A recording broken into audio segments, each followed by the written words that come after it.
Dios les bendiga. Bienvenido al devocional Sendero Victorioso. Esta mañana estudiaremos el capítulo 4 de la Epístola a los Hebreos. Comencemos con los versículos 1 y 2. Temamos pues, no sea que permaneciendo aún la promesa de entrar en su reposo, alguno de vosotros parezca no haberlo alcanzado, porque también a nosotros se nos ha anunciado la buena nueva como a ellos, pero no les aprovechó el oír la palabra, por no ir acompañada de fe en los que la oyeron. La frase temamos pues, esta idea continúa sin detenerse desde Hebreos 3. La incredulidad impidió que la generación que escapó de Egipto entrara en Canaán, permaneciendo aún la promesa de entrar en su reposo, y nosotros podemos entrar a su reposo por fe. La incredulidad provocará que no alcancemos el reposo que Dios tiene para nosotros, porque también a nosotros se nos ha anunciado la buena nueva como a ellos. Nosotros hemos escuchado la promesa del reposo de Dios, tal como lo hicieron los hijos de Israel. Ellos pudieron oír la palabra y la promesa, pero no les aprovechó, porque no la recibieron con fe. Versículos 3 al 9. Pero los que hemos creído entramos en el reposo, de la manera que dijo: por tanto, juré en mi ira, no entrarán en mi reposo, aunque las obras suyas estaban acabadas desde la fundación del mundo. Porque en cierto lugar dijo así del séptimo día, y reposó Dios de todas sus obras en el séptimo día.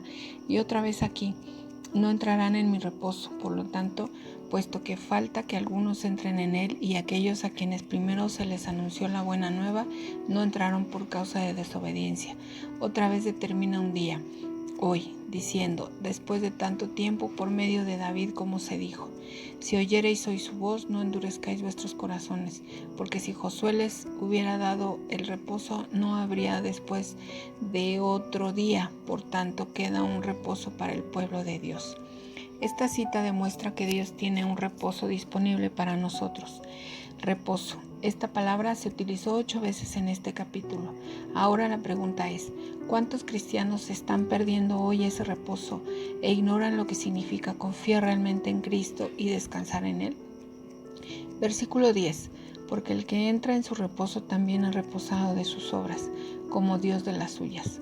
Usted y yo vivimos en un universo donde la creación ya ha sido finalizada, con excepción de la nueva creación, y esa nueva creación comenzó allá en el Calvario y en el día del Pentecostés. El apóstol Pablo dijo en la segunda epístola a los Corintios 5, versículo 17: de modo que si alguno está en Cristo, nueva criatura es. Las cosas viejas pasaron, todas son hechas nuevas. Lo único que Dios está creando hoy son hijos de Dios por medio de la fe en Cristo, y a esos hijos Él les ha prometido un descanso. Pero, estimado oyente, Él quiere que lo disfrutemos ahora. El apóstol Pablo dijo en Romanos 3:10: no hay justo ni aun uno. Por lo tanto, Él nos ofrece una salvación completa, y cuando nosotros confiamos en Cristo, entonces nos convertimos en una nueva creación en Él. Versículo 11. Pues entrar en aquel reposo para que ninguno caiga en semejante ejemplo de desobediencia. La satisfacción suprema que puede experimentar el Hijo de Dios es vivir en la voluntad de Dios, llevando a cabo la obra de Dios y confiando, y simplemente descansando en Él. Ese es precisamente el punto al cual Dios quiere que usted y yo lleguemos.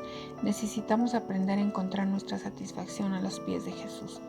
El versículo 11, además de recordarnos que trabajemos para disfrutar de ese reposo, añade: para que ninguno caiga en semejante ejemplo de desobediencia. Lo único en el mundo que puede privarnos de ese reposo es la incredulidad. Versículo 12.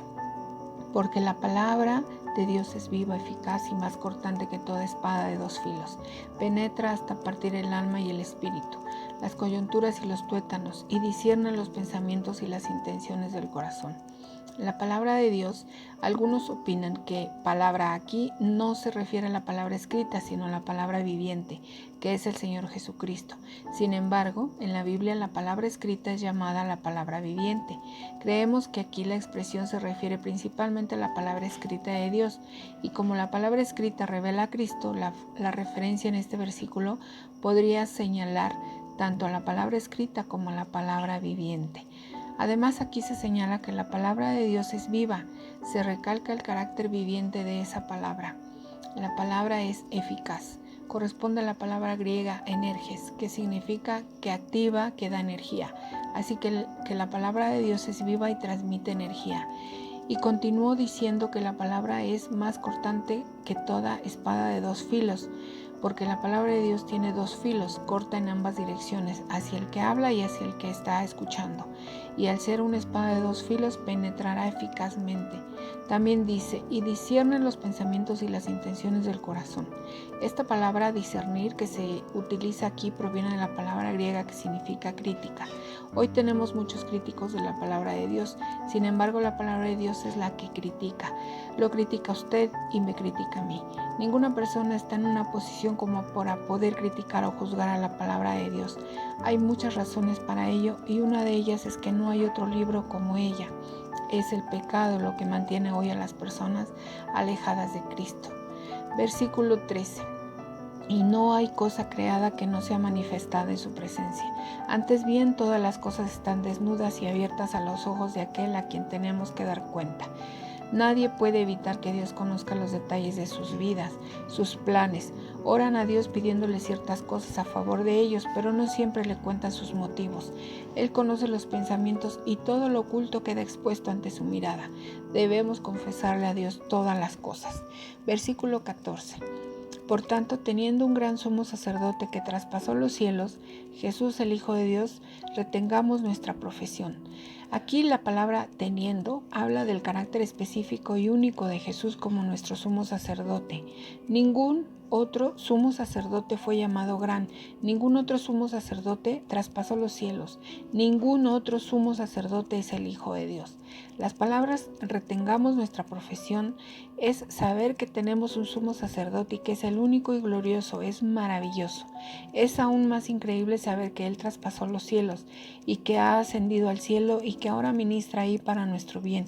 Estas cosas deberían alentarnos a retener nuestra profesión. Versículo 15. Dice así, porque no tenemos un sumo sacerdote que no pueda compadecerse de nuestras debilidades, sino uno que fue tentado en todo según nuestra semejanza, pero sin pecado. No tenemos un sumo sacerdote que no pueda compadecerse. A pesar de que se ha documentado su deidad, su compasiva humanidad también ha sido demostrada. Significa que hay un Jesús, Dios Hijo, con su trono en el cielo, nuestro sumo sacerdote, que puede compadecerse de nuestras debilidades. Jesús agregó la humanidad a su deidad y vino y vivió entre nosotros como un hombre. Jesús sabe lo que es ser tentado y luchar contra el pecado a pesar de que nunca fue manchado por él. Versículo 16. Acerquémonos pues confiadamente al trono de la gracia para alcanzar misericordia y hallar gracia para el oportuno socorro. El diablo quiere hacernos pensar que Jesús es inaccesible, tal vez alentándonos a acercarnos a otros dioses o ídolos en vez de a Jesús. Aquí, trono de la gracia es el trono de Dios. Cuando nos acercamos podemos alcanzar misericordia y hallar gracia. Esto es obtener lo que no merecemos. Cuando usted recuerde que la gracia no ignora la justicia de Dios, este opera en cumplimiento de la justicia de Dios a la luz de la cruz. Hallar gracia para el oportuno socorro. Afortunadamente Dios provee socorro en nuestros tiempos de necesidad. No hay petición demasiado pequeña, porque Él quiere que por nada estéis afanosos, sino sean conocidas vuestras peticiones. Estimado oyente, el propósito de la palabra de Dios es causar un efecto en usted y en su vida. Lo invito a conocer la gran experiencia de vivir los efectos de la espada de 2 filos. Ven hoy a Cristo Jesús.